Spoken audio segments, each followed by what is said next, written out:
அவர் உள்ளபடியே நல்ல ஒரு ஆக்டிவான ஒரு யூத்து, நல்ல ஒரு யங் அண்ட் எனர்ஜெட்டிக் பொலிட்டிஷியன். அவர் டிஎம்கேல அந்த எலக்டோரல் அனாலிசிஸ் அந்த பிரசாந்த் கிஷோர் அமைப்போடு சேர்ந்து வேலை செஞ்சார். அந்த அடிப்படையில் அறிமுகம். போன 2021 தேர்தலில் கம்யூனிஸ்ட் கட்சிகளையும் விடுதலை சிறுத்தைகளையும் இந்த நெகோசியேஷனில் பயன்படுத்தும் போது அவர் இருந்தார். அந்த இதில் முக்கியமான ரோலில் அவர் இருந்தார். அங்கே என்ன முரண்பாடு ஏற்பட்டதுன்னு தெரியாது. பட் முரண்பாடு எதுவும் இல்லை. நான் ஒரு அரசியல் கட்சியில் சேர்ந்து செயல்படணும்னா அது உங்கள் தலைமையிலான கட்சியில் தான் நான் செயல்பட முடியும், அப்படி தான் நான் ஃபீல் பண்ணுறேன். அதனால் நான் கட்சியில் சேர்றேன் அப்படின்னு அவர் சொன்னார். நாங்கள் அந்த ஒர்க்கை அவர்கிட்ட கொடுத்துருந்தோம். ஒரு மாநாடு நடத்துறது சம்மந்தமான ஒரு ஒர்க்கு, அந்த விருதுகள் வழங்குகிற விழாவை ஒருங்கிணைக்கிற வேலை. அப்போது அந்த மாநாட்டில் அவர் நான் உறுப்பினர் சேர்க்கைக்கான ஒரு ஆப்பை இன்ட்ரடியூஸ் பண்ணுறேன் அப்படின்னு அவர் இன்ட்ரடியூஸ் பண்ணார். இன்ட்ரடியூஸ் பண்ணும்போது யாரும் எதிர்பார்க்கல, நானும் எதிர்பார்க்கல. அவர் முதல்ல சொல்லிகிட்டு இருந்தார். அப்போ முதல் உறுப்பினராக நானே பதிவாகிறேன் அப்படின்னு அவர் பதிவாகி கட்சியில் சேர்ந்தார். அப்போ மொத்த அரங்கமும் வரவேற்று கைத்தட்டி வரவேற்று மகிழ்ச்சி அடைஞ்சது. அதன் பிறகு அவருடைய அரசியல் மற்றும் அவருடைய அணுகுமுறைகள் விடுதலை சிறுத்தைகள் கட்சியின் நலன்களை சார்ந்ததாக இருக்கிறது என்றாலும் கூட கூட்டணியின் நலன்களுக்கு எதிராக இருந்தது.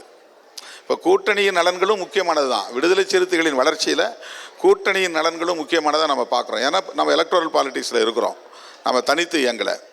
அப்போது அவருடைய பேச்சு, அவருடைய சில ஸ்டேட்மெண்ட்ஸ் இதெல்லாம் கூட்டணிக்கு உரசலை ஏற்படுத்துகிற மாதிரி இருந்ததுனால நாம் அவரை வான் பண்ணோம். அவர் அதை மீறி பேசினாரு. காம்ப்ரமைஸ் பண்ணி தான் டிஎம்கேல இருக்கீங்கங்கிற மாதிரி விமர்சனம் வைக்கிறாரு. நீங்களே ஒரு காம்ப்ரமைஸ், அது அவருடைய பார்வை. அது எனக்கு தெரியும். நான் எப்படி இருக்கிறேன், என்ன மாதிரி இருக்கிறேன், நான் எவ்வளவு ஸ்டபனாக இருக்கிறேன், நான் எவ்வளவு உறுதிப்பாட்டோடு இருக்கிறேன் அப்படிங்கிறது என் மனசுக்கு தெரியும், என் கூட இருக்கவங்களுக்கு தெரியும். திரு ரஜினிகாந்த் பற்றி அவர் விமர்சனம் வைக்கிறாரு. அப்போ அவர் டிஎம்கேக்கா ஒர்க் பண்ணிட்டு இருந்தாரு. அந்த சம்பவம் நடந்ததா சொல்லப்பட்ட போது ரஜினிகாந்த் மிரட்டப்பட்டார், அதனால திமுக தான் மிரட்டுச்சு, அதனால பின்வாங்கினார். அதை ஏற்கிறீங்களா? நான் உடனே மறுத்தேன். முதல்ல அதை எதிர்த்து மறுத்து கருத்து சொன்னது நான் தான்.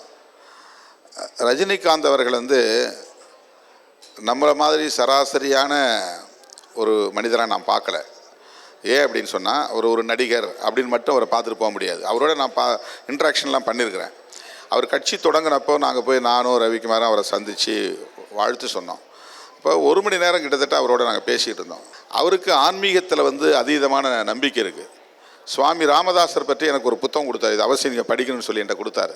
அந்த அளவுக்கு அவருக்கு அந்த இமயமலை பயணம், பாபா அவர்கிட்ட பேசின விஷயங்கள், பாபா படம் எடுக்கிறதுக்கே எனக்கு அந்த பாபா சொன்ன வழிகாட்டுதல் தான் காரணம், இந்த அளவுக்குலாம் பேசினார். தேர்தல் அரசியல் வரும்போது எனக்கு எங்களுடைய தொண்டர்கள் ரசிகர்களுடைய விருப்பத்தை நிறைவேற்றணுங்கிற அடிப்படையில் மட்டும்தான் நான் அரசியல் கட்சி தொடங்கணும்னு நான் விரும்புகிறேன். எனக்கு மற்றபடி வேறு எந்த நோக்கமும் இல்லை அப்படின்னு. அதுக்கு பிறகு அவரை சுற்றி வந்த சில அரசியல் சூழல், அதாவது அவருக்கு ஒருத்தர் அர்ஜுனமூர்த்தின்னு ஒருத்தரை போட்டாங்க. அப்புறம் அவரை சுற்றி நிறைய அவருக்கு விருப்பமில்லாத சில தொடர்புகள் உருவாச்சு. இதை எங்கள்கிட்ட அவர் மனம் திறந்து பேசினார்.